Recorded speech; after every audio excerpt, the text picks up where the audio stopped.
Mais de 50 mil espécies de aranhas vivem em nosso planeta hoje, de grandes e peludas tarântulas para viúvas elegantes e mortais. Chegando todas as formas e tamanhos, eles habitam quase todos os ecossistemas terrestres do planeta, escondidos em cantos e recantos, vivendo em tocas ou penduradas em elaboradas teias de seda. Mas esses animais únicos nem sempre foram tão abundantes e sofisticados como são hoje. A evolução das aranhas começou durante o período Devoniano, cerca de 380 milhões de anos atrás. Nas florestas primitivas e pântanos do que é agora a América do Norte, lá vivia um minúsculo, parecido com uma aranha aracnídeo, chamado Atercopus. Rastejando ao longo do chão, esta criatura provavelmente se alimentava de outros artrópodes primitivos, como colêmbolos e ácaros. Atercopus é um dos exemplos mais antigos conhecidos de uma proto-aranha, formalmente pertencente à extinta ordem Uraraneida. Possuía torneiras produtoras de seda, conectadas a glândulas no abdômen, representando um dos primeiros exemplos conhecidos de produção de seda em evolução dos aracnídeos.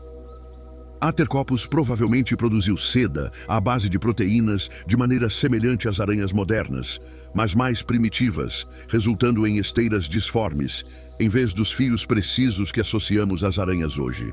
É improvável que Atercopus tenha construído teias. Em vez disso, usou sua seda para proteger seus ovos e reforçar as paredes de sua toca.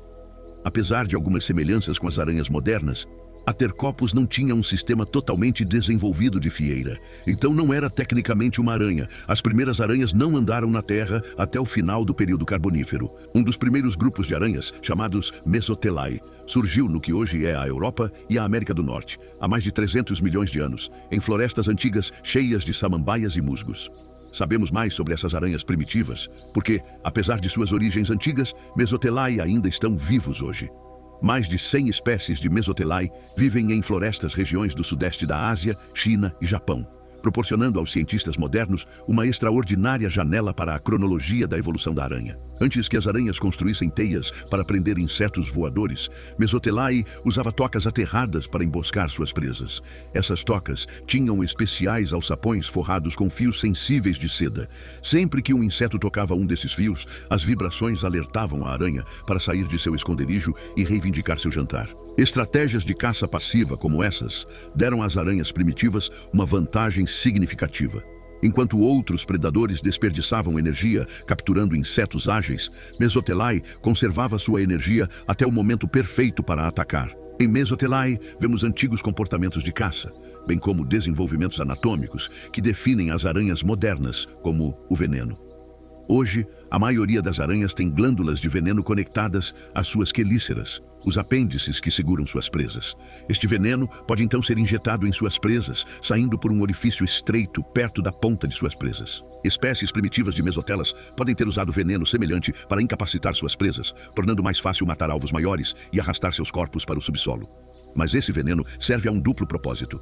Para aranhas, o veneno é uma arma, bem como uma ajuda digestiva. Aranhas não podem consumir pedaços maiores de alimentos sólidos, então elas usam enzimas especiais em seu veneno, bem como fluidos digestivos do intestino, para liquefazer os corpos de suas presas. Este processo, conhecido como digestão extraoral, permite que as aranhas pré-digerem seus alimentos antes de sugar os restos liquefeitos. Até onde sabemos, os mesotelos foram as únicas aranhas genuínas durante os períodos Carbonífero e Permiano, mas nos anos seguintes, uma cascata de desafios ambientais abalou os ecossistemas do mundo, desafiando espécies a se adaptar e mudar.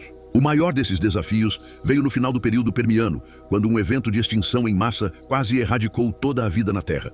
Este evento, conhecido como a extinção Permiano-Triássico, ou PT, aniquilou 81% das espécies marinhas e cerca de 70% dos vertebrados terrestres. Mesmo alguns grupos de insetos, que são tipicamente mais resistentes à extinção, sofreram dramaticamente. Na esteira desse evento de extinção, novos ecossistemas se desenvolveram em todo o mundo, dominados por animais oportunistas, como Listrosaurus e Proterosuchus. Nesses ecossistemas, as aranhas preencheram uma variedade de nichos, marcando presença como predadoras. Gradualmente, as aranhas em diferentes regiões tornaram-se mais especializadas, levando ao surgimento de novas espécies, incluindo os ancestrais das tarântulas modernas e aranhas de teia de funil. Este grupo de aranhas, chamadas migalomorfos, são conhecidos por suas pernas fortes, corpos grandes e presas apontando para baixo. Como Mesotelae, Eles não construíam teias elaboradas para capturar presas voadoras. Em vez disso, a maioria dos megalomorfos caçava em tocas, construindo armadilhas e esperando que pequenos animais tropeçassem em suas garras. Enquanto a maioria são predadores de emboscada, alguns megalomorfos, como as tarântulas, são caçadores mais ativos, deixando suas tocas e usando seu tamanho e força para dominar presas desavisadas. À medida que o período Triássico avançava, surgiu o último e mais diversificado grupo de aranhas em nosso planeta. Conhecidos como araneomorfos, esses notáveis aracnídeos têm fieiras totalmente desenvolvidas, bem como presas em forma de pinça, que apontam diagonalmente para baixo. Em comparação com os megalomorfos, os araneomorfos dependem menos de seu tamanho ou força para dominar seus alvos. Em vez disso, desenvolveram veneno altamente especializado que perturba o sistema nervoso de suas presas, muitas vezes causando paralisia ou morte. Com suas diferentes forças anatômicas, araneomorfos e megalomorfos foram ambos insetívoros eficazes durante o período Jurássico.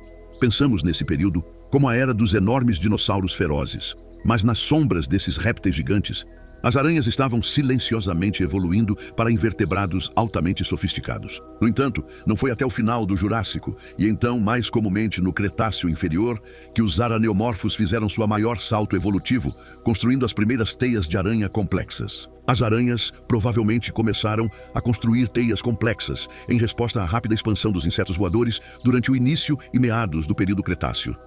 No reino animal, é comum para predadores e presas evoluírem lado a lado. À medida que um grupo avança, o outro grupo evolui para acompanhar, levando ambas as espécies a se adaptarem e inovarem. Os insetos do Cretáceo estavam desenvolvendo asas mais sofisticadas e melhores mecanismos de defesa, tornando-os mais resistentes à lentidão dos predadores terrestres. Então, as aranhas se adaptaram construindo suas teias no dossel da floresta, onde os insetos muitas vezes voavam direto para suas armadilhas de seda. Com a inovação das teias complexas, os araneomorfos exploraram uma gama mais ampla de nichos durante o período Cretáceo. As espécies construtoras de teias começaram a adaptar os tamanhos e formas de suas estruturas para se adequar a diferentes ecossistemas e capturar diferentes tipos de presas. Os primeiros tecelões de orbes construíram grandes teias geométricas, que pendiam nas aberturas entre as árvores.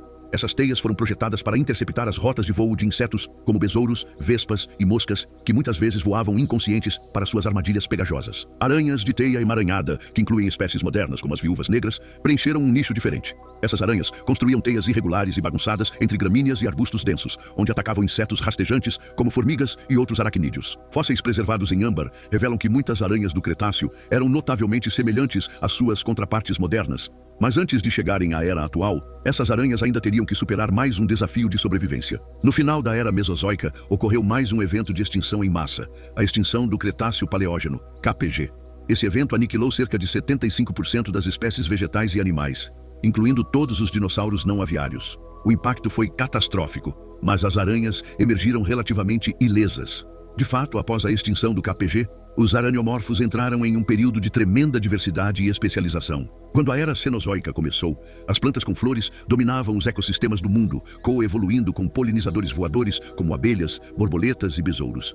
À medida que essas populações cresciam rapidamente, as aranhas também evoluíam novas estratégias de caça. Elas desenvolveram truques como camuflagem para capturar tipos específicos de presas. Aranhas caranguejo, por exemplo, usam seus corpos coloridos para se misturar com as pétalas de flores, onde esperam para emboscar polinizadores desavisados. Outro exemplo é a aranha-bola, que emite feromônios que imitam com precisão o cheiro de mariposas fêmeas. Esses feromônios atraem mariposas machos, que seguem o aroma pensando que estão prestes a encontrar um parceiro, apenas para voar direto para a armadilha da aranha-bola. Muitas aranhas mais extraordinárias surgiram durante a era Cenozoica. Mesmo que não possam voar, as aranhas desenvolveram truques únicos para espalhar suas linhagens por toda parte. Por exemplo, aranhas anãs e muitas outras espécies usam um método de dispersão chamado balonismo para viajar longas distâncias e atravessar corpos d'água. Como um balão no final de uma corda, elas se penduram em fios soltos de seda enquanto são levadas pelo vento, às vezes viajando centenas de quilômetros antes de se estabelecerem em uma terra distante. Apesar de viverem em quase todos os lugares do planeta, os últimos anos não foram tão gentis com algumas populações de aranhas.